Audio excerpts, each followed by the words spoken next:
Hello everyone, जय हिंद। आप सभी लोग बहुत अच्छे होंगे ऐसा मैं आशा करता हूं। ठीक है, और आपको मैं बता दूं ये सबसे बेहतरीन वीडियो इधर आने वाला है, क्योंकि हम जो है एडीओ का इससे पहले कब कब एग्जाम हुआ था, 2012 में हुआ था और 2017 में हुआ था एग्जाम। ठीक है, उसका मैं प्रीवियस ईयर क्वेश्चन करा रहा हूं वीडियो में। ध्यान से समझिए कि पैटर्न कैसे कैसे पूछा हुआ था।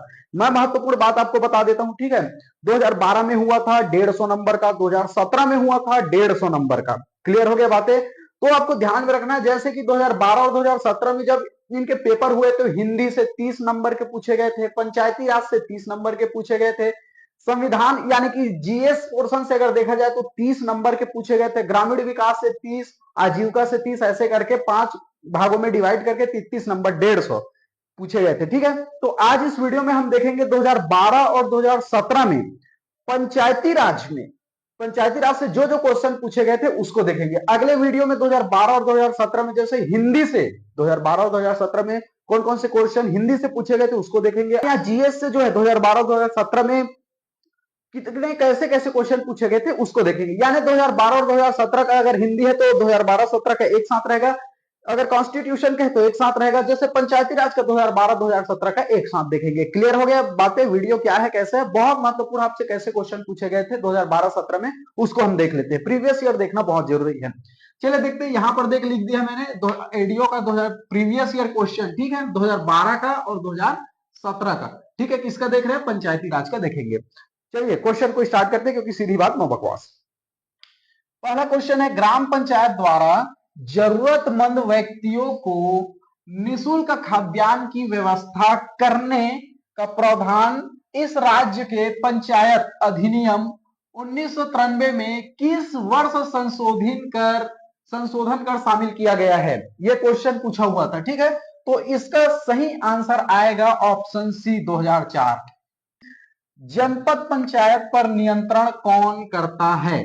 ये पूछा हुआ क्वेश्चन है। ठीक है, 2012-2017 का जो पंचायती राज का जो है पूरा प्रीवियस ईयर का क्वेश्चन देखें। 2012 और 17 का पंचायती राज एक साथ में करा रहा हूं। ठीक है, तो जनपद पंचायत पर नियंत्रण कौन रखता है? अब कुछ लोग बोलेगा दो ही ऑप्शन लिए हो। अरे भैया, सी और डी जब मान के चलो ऑप्शन गलत है तो क्यों लेना? हमें सही आंसर से मतलब है, समय भी व्यस्त है हमारा। तो इसका डायरेक्टली आंसर आएगा संचालक पंचायत आ गया। ठीक है, जनपद पंचायत पर नियंत्रण कौन रखता है? संचालक पंचायत, याद रखिएगा। ठीक है, देखो ए बी जगह भी बहुत, क्योंकि लिखते लिखते बहुत टाइम हो जाता है, उसके बाद जो गलत आंसर है उसे क्यों लेना है। ठीक है, और मैं फॉर्मेट भी बताऊंगा आपको कैसे डील करने होते हैं क्वेश्चन। ठीक है, चलिए अगला देखते हैं। इस राज्य के ग्राम पंचायत स्थायी समितियों की संख्या कितनी है? देखो, स्थायी समितियों की संख्या कितनी है आपको पूछा हुआ है। अब जैसे कैसे आपको मैं एक दो बीच बीच में बता देता हूं कि कैसे आपको सही आंसर निकालना रहता है। देखो, इस राज्य के ग्राम पंचायत की स्थायी समितियों की संख्या कितनी है? मान के चलो आपको लगा जो गलत आंसर है उसे एग्जैक्ट गलत करना है। देखो आपको आंसर कैसे निकालना रहता है। देखो, इस राज्य की ग्राम पंचायत स्थायी समितियों की संख्या कितनी है? ऑप्शन ए में 1 है, ऑप्शन बी में 2, ऑप्शन सी में 3, ऑप्शन डी में 5। आपको लगा कि एक, यार मैंने तो पढ़ा ही नहीं है, तो इसे क्लियर कर दो कि नहीं भैया ये हो ही नहीं सकता। 2 भी नहीं है, क्लियर कर दो। तो 1 और 2 तो है ही नहीं, अब 3 और 5 में आपका फंस रहे। ऐसे ही जो गलत है उसे पहले काटो ताकि क्लियर रहे कि भैया ये तो दोनों है ही नहीं। अब 3 और 5 में आपको कभी अगर डायरेक्टली याद है फिर भी आप ऐसे ही काट कर रखिए, उससे एकदम श्योर हो जाता है कि आपका आंसर बिल्कुल सही है। अब पढ़ो कि 3, यार 3 तो स्थायी समितियां है ही नहीं।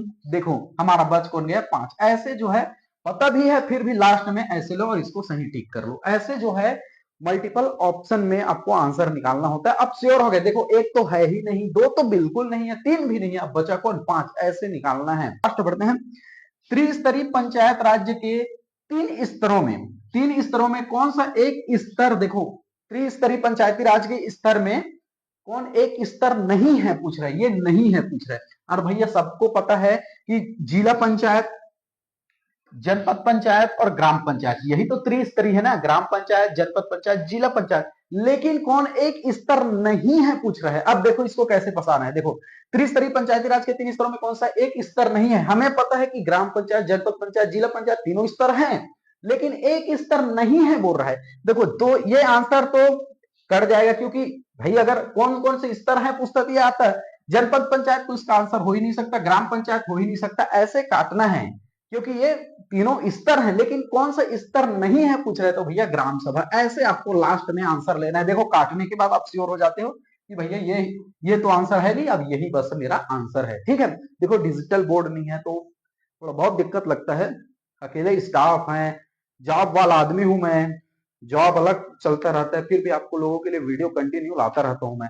अकेला स्टाफ उसको फिर मिटाओ, फिर लिखो, फिर एडिट करो, अपलोडिंग में भेजो, टाइटल टेक्स्ट डालो, फिर जॉब पर जाओ, जॉब से आकर फिर रात को शूट करो बहुत। लेकिन कंटिन्यू आप लोगों का सपोर्ट और प्यार मिल रहा है, चाहे एक लोग देखे, दो लोग देखे, अगर आपने भरोसा किया है तो जितना हो सकता है मैं प्रयास करूंगा यार। अकेला स्टाफ, अगर मेरे पास और स्टाफ 2-3 स्टाफ रहते तो कंटिन्यू यूट्यूब पर बहुत जल्दी जल्दी वीडियो आता। अकेला स्टाफ हूँ, अकेला हो जाता हूँ, बात यही चीज है। क्योंकि अब क्या बोले, चलिए भविष्य में देखेंगे, जब जब अच्छा स्टाफ बढ़ जाएगा, थोड़ा इनकम और जनरेट होने लगेगा तो स्टाफ रखेंगे, अभी तो फिर हाल उतना एफोर्ड नहीं कर पाते।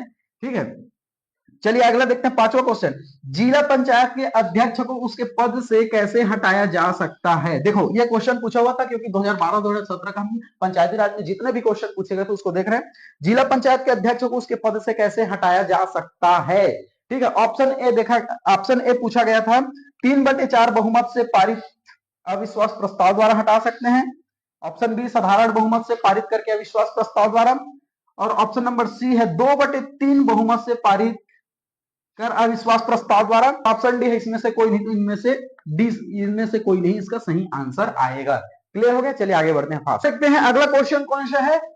भारत के संविधान के 73वें संविधान संशोधन के अनुसार पंचायत के कार्यकाल की गणना कब से की जाती है? ठीक है, मैंने पंचायती राज का वीडियो कराया, तकरीबन इन सब चीजों को बता दिया है। अब बताइए कि भैया जब पंचायत का कार्यकाल जो है कब से गिना जाता है नहीं, यहाँ पूछा हुआ है जो पंचायत के कार्यकाल की गणना कब से की जाती है। ऑप्शन आपके पास है चुनाव की तिथि से, चुनाव हुआ उस दिन से भैया, चुनाव की जब रिजल्ट आया उस दिन से, या ग्राम पंचायत के प्रथम सम्मेलन की तिथि से। तो इसका आंसर ये प्रथम सम्मेलन वाला आएगा भैया। ठीक है, प्रथम सम्मेलन वाला आएगा। देखो अब ऑप्शन नहीं लिख रहा हूं मैं इधर, क्योंकि ऑप्शन लिखो फिर उसको बताओ, टाइम जाता है। फास्ट आंसर बता रहा हूं मैं। ठीक है, चलिए अगला क्वेश्चन देखते हैं। दो पंचायतों के मध्य, याद रखिए, दो पंचायतों के मध्य विवाद की अगर दशा आ गया है नहीं, तो विवाद का निपटारा कौन करेगा? कौन करता है भैया? अगर दो पंचायतों के मध्य विवाद की दशा आ गई तो उसका विवाद का निपटारा कौन करता है? राज्य शासन करता है। इसका सही आंसर कौन सा? राज्य शासन करता है। क्लियर हो गया बातें? मैं डायरेक्टली अब आंसर बता रहा हूं। ठीक है, अगला देखते हैं, कौन सी जानकारी ग्राम पंचायत द्वारा ग्राम सभा की वार्षिक बैठक में प्रस्तुत नहीं की जा सकती? ध्यान रखिए, कौन सी ऐसी जानकारी है भैया जो ग्राम पंचायत की ग्राम सभा की बैठक में उसे प्रस्तुत नहीं किया जा सकता? तो पंचायत जो प्रतिनिधित्व के अचल संपत्ति का विवरण, याद रखिए। ठीक है, अगर मान के चलो पंचायत द्वारा ग्राम सभा की वार्षिक बैठक में किसको जो है प्रस्तुत नहीं किया जा सकता? पंचायत प्रतिनिधित्व के अचल संपत्ति का विवरण, इसको प्रस्तुत नहीं कर सकते भैया। क्लियर हो गया बातें? चलिए अगला देखते हैं, कर रोपण एवं लेखा ग्राम पंचायत किस समिति क्षेत्राधिकार में आते हैं? देखो ध्यान से समझिए, कर रोपण एवं लेखा करने का ग्राम पंचायत के किस समिति के क्षेत्राधिकार में आते हैं भैया? तो इसको आपको ध्यान रखना है, सामान्य प्रशासन समिति के क्षेत्राधिकार में आते हैं। कर रोपण है नहीं, लेखा है, ग्राम पंचायत की सामान्य प्रशासन समिति के क्षेत्राधिकार में आते हैं। ये आपको ध्यान में रखना, ये पूछे हुए क्वेश्चन है। ठीक है, बार बार बोल रहा हूं मैं, ये 2012-17 का प्रीवियस ईयर क्वेश्चन देख रहे हैं। अगला हम देखते हैं, इस राज्य में ग्रामीण क्षेत्र सामाजिक सुरक्षा पेंशन स्वीकृति करने का अधिकार भैया किसको है? ध्यान से समझिए, देखो इस राज्य में ग्रामीण क्षेत्र में सामाजिक सुरक्षा पेंशन स्वीकृति करने का अधिकार, पेंशन स्वीकृति करने का अधिकार किसको है? जनपद पंचायत को है। ये बहुत इंपॉर्टेंट है, पूछा हुआ प्रीवियस ईयर ही देख रहे हैं नहीं, तो प्रीवियस ईयर जनपद पंचायत को है। अगला देखते हैं, पंचायत के सदस्य के निर्वाचन हेतु न्यूनतम आयु कितनी होनी चाहिए? भैया आपको मैंने बार बार चिक करे सब चीज बता दिया है। पंचायत के सदस्य के निर्वाचन हेतु न्यूनतम आयु कितना होना चाहिए? सदस्य हेतु, पंचायत का बोल रहे हैं, ना कि विधानसभा, ना कि लोकसभा। ठीक है, पंचायत का बोल रहा है, पंचायत के सदस्य के निर्वाचन हेतु न्यूनतम आयु 21 वर्ष होनी चाहिए, ये पूछे। चलिए अगला बढ़ते हैं, सरपंच एवं उप सरपंच की अनुपस्थिति में, ध्यान से समझिए, सरपंच और उप सरपंच की अनुपस्थिति में ग्राम सभा, यहां पर मैंने थोड़ा मिस्टेक हो गया था, ऐड किया है, ग्राम सभा की बैठक की अध्यक्षता कौन करेगा? अगर सरपंच और उप सरपंच नहीं है तो ग्राम सभा की बैठक, ग्राम सभा, याद रखिए, ग्राम सभा की बैठक की अध्यक्षता कौन करता है? ग्राम सभा द्वारा निर्वाचित व्यक्ति, याद रखिए, ग्राम सभा द्वारा निर्वाचित व्यक्ति ही क्या करेगा? इसकी अध्यक्षता करेगा। चलिए अगला बढ़ते हैं, राज्य के ग्रामीण निर्माण योजना कार्यों के प्रशासकीय स्वीकृति जारी करने का अधिकार या किसके पास होता है भैया, ध्यान से समझिए, राज्य के ग्रामीण निर्माण योजना कार्यों के प्रशासकीय स्वीकृति जारी करने का अधिकार किसके पास होता है, जिला पंचायत, याद रखिए, ठीक है, जिला पंचायत के पास यह अधिकार होता है। चलिए अगला बढ़ते हैं, ग्राम पंचायत के कार्यों का सामाजिक अंक्षेपण कौन करता है, ध्यान से समझिए, ग्राम पंचायत के कार्यों का सामाजिक अंक्षेपण कौन करता है, अंकेक्षण कौन करता है, तो भैया ग्राम सभा करता है, ठीक है, ये ठीक है, 2012-17 का पंचायती राज में जितने क्वेश्चन पूछे गए थे पूरा देख रहे हैं, ठीक है, ध्यान से समझिएगा। चलिए अगला देखते हैं, जनपद पंचायत में कितने निर्वाचन क्षेत्र होते हैं, ठीक है, जनपद पंचायत में न्यूनतम 10 और अधिकतम 25, ठीक है, देखो जनपद पंचायत में कितने निर्वाचन क्षेत्र होते हैं, तो न्यूनतम 10 और अधिकतम 25 होते हैं। अगला क्वेश्चन देखेंगे, बहुत इंपॉर्टेंट है, ये देखेंगे, अगला क्वेश्चन है, इस राज्य की पंचायती राज अधिनियम 1993 किस धारा में, याद रखिए किस धारा में ग्राम पंचायत के पदाधिकारियों को वापस बुलाने का प्रावधान है, दैट इज मोस्ट इंपॉर्टेंट, ठीक है, ये क्वेश्चन पूछा हुआ क्योंकि प्रीवियस ईयर ही क्वेश्चन पेपर ही देख रहे हैं, 2012 और 17 में जो पंचायती राज की स्पेशल क्वेश्चन पूछे गए थे उसको हम देख रहे हैं, ठीक है, क्या क्वेश्चन है, पंचायती राज धारा अधिनियम 1993, तो याद रखना ही है आपको, इस धारा में भैया ग्राम पंचायत के जो पदाधिकारियों को वापस बुलाए जाने का प्रावधान किस धारा में है, तो धारा 21 का, याद रखिए, ठीक है, धारा 21 का में है, यह बहुत बहुत इंपॉर्टेंट क्वेश्चन है, ठीक है। चलिए फास्ट चलते हैं, अगला क्वेश्चन देखेंगे, पंचायती राज अधिनियम 1993 की किस धारा में, याद रखिए 88 के तहत ग्राम पंचायत के कार्यकलापों की जांच किसके द्वारा की जाती है, तो भैया किसके द्वारा की जाती है, पंचायती राज अधिनियम 1993 आपको याद रखना ही है, 88 के तहत ग्राम पंचायत के कार्यकलापों की जांच के लिए किसके द्वारा की जाती है, तो भैया याद रखने, इसका मैंने डायरेक्टली देखो, मैंने इसका डायरेक्टली आंसर लिया हुआ है, इसका रीजन यह है कि ऑप्शन कहां पढ़ते रहोगे, option A, option B, option C, D, सीधा आंसर पकड़ो, ठीक है, तो कलेक्टर द्वारा जो नामित है द्वितीय श्रेणी के अधिकारी आपको ध्यान में रखना, that is the most important, collector द्वारा नामित कम से कम द्वितीय श्रेणी के अधिकारी जो है जांच कर सकता है। चलिए आगे बढ़ते हैं, क्वेश्चन देखते हैं, गैर अनुसूचित क्षेत्रों की ग्राम सभा के सम्मेलन में, याद रखिए यहां पर पूछा गया गैर सूचित क्षेत्रों की ग्राम सभा के सम्मेलन में गणपूर्ति का मापदंड क्या है, गणपूर्ति का मापदंड बोला गया है, कोरम, तो याद रखना है इसका आंसर है कुल संख्या का दशमांश जिसमें एक से अन्यून्य महिला सदस्य हो, यही आंसर आया था इसका, क्लियर हो गया, ये आप प्रीवियस ईयर क्वेश्चन है भैया पंचायती राज के, मैं बार बार आपको बोल दूं 2012-2017 का प्रीवियस ईयर क्वेश्चन देख रहे थे, पहले 150 नंबर का आया था, 2012 में भी 150 नंबर के आया हुआ था और 2017 में भी 150 नंबर के आए हुए थे, पंचायती राज से 30 क्वेश्चन आए हुए थे 2012 में, ठीक है, और 2017 में भी 30 क्वेश्चन आए हुए थे, 33 नंबर का भाग बटा हुआ था। अब मैं आपको एक बार महत्वपूर्ण बता दूं, जो करंट अफेयर के मुद्दे रहे उसको मैं सबमिट नहीं कर रहा हूं, उस समय का डेटा को क्या करोगे, उस समय जो डेटा पूछे गए थे, जो करंट अफेयर से क्वेश्चन पूछे गए थे, चाहे पंचायती राज हो चाहे ग्रामीण विकास आजीविका को, उसको क्या करोगे भाई, उस समय का डेटा को, है नहीं, उसका जो फैक्ट्स है बेसिक चीज है उसका प्रीवियस ईयर क्वेश्चन देख रहे हैं, ठीक है।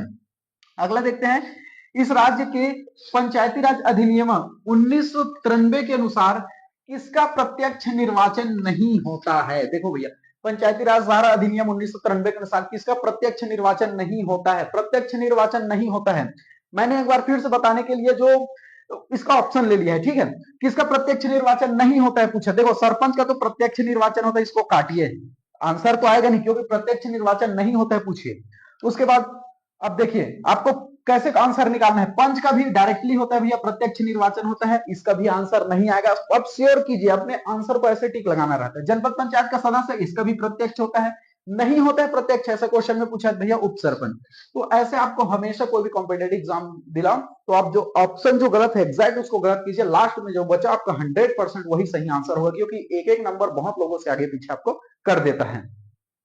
चलिए अगला देखते हैं, ग्राम सभा की गणपूर्ति के विषय में सही क्या है, देखो भैया ग्राम सभा की आपको गणपूर्ति मैंने बहुत बेसिक डिटेल बता दिया, प्रीवियस ईयर क्वेश्चन देख रहे हैं, ग्राम सभा की गणपूर्ति के विषय में सही क्या है, इसका सही आंसर आएगा, आपको ध्यान में रखना है, इसका भी ऑप्शन ले लिया है मैंने, यानी कि आंसर आपको समझना है, ग्राम सभा की कुल सदस्य संख्या का 1/10, याद रखिए ग्राम सभा में उपस्थित 1/3 महिला इसकी गणपूर्ति के लिए, सरपंच उप सरपंच पंच गणपूर्ति के जवाबदेही होंगे, तो इसका सभी आंसर उपयुक्त तो सभी आएगा भैया, ठीक है, देखो ग्राम सभा की गढ़पूर्ति के विषय में सही है, ग्राम सभा के कुल सदस्य संख्या का क्या हो, 1/10 हो महिला, 1/3 होना चाहिए, और अगर गढ़पूर्ति नहीं होता तो सरपंच उप सरपंच इसके जवाबदेही होंगे। क्लियर हो गया।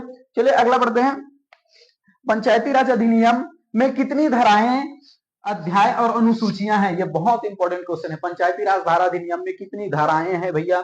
ठीक है, ये पूछा हुआ कितनी धाराएं हैं, कितना अध्याय है और कितना अनुसूचियां हैं। याद रखिए 132-15-4, 132-15-4 कैसे, कितनी धाराएं हैं? 132 धाराएं हैं, 15 अध्याय हैं और 4 अनुसूचियां हैं। बहुत इंपॉर्टेंट है, इसको आपको ध्यान में रखना है।